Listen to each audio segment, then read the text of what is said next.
Le carnet de campagne de Jean-Louis Manant. Bonsoir Jean-Louis, dernière ligne droite, c'est l'heure de la mise sous pli. Oui, regardez ces images, 260 personnes travaillent quasiment jour et nuit à l'île Grand Palais pour mettre sous enveloppe la propagande électorale pour le département du Nord. Ça représente près de 2 millions d'électeurs. Une véritable course contre la montre, il faut terminer ce soir avant la distribution demain et samedi. Et c'est un travail important. Justement, avant le premier tour, on avait évoqué ici les problèmes de distribution des professions de foi. Et bien, c'est finalement la Poste qui va s'en charger. Oui, la Poste qui remplace au pied levé la société privée Adrexo qui avait été chargée de distribuer cette propagande dans les Hauts-de-France.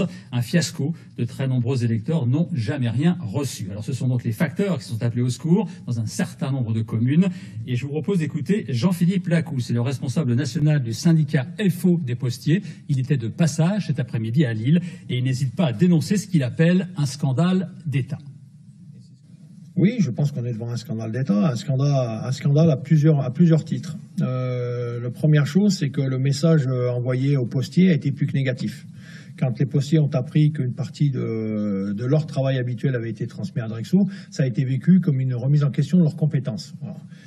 Et quand on sait l'histoire de la Poste et l'importance qu'elle a auprès notamment des zones rurales dans notre pays, on peut considérer que c'est un scandale d'État. Dans un premier temps, vis-à-vis de ces postiers qui sont importants depuis des centaines d'années pour la population française.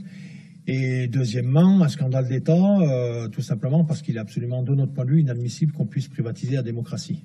Voilà, ça, c'est juste c'est pas audible. C'est pas audible du tout. Voilà. Voilà, et le Sénat qui ouvre en plus aujourd'hui, justement sur cette affaire, une enquête parlementaire.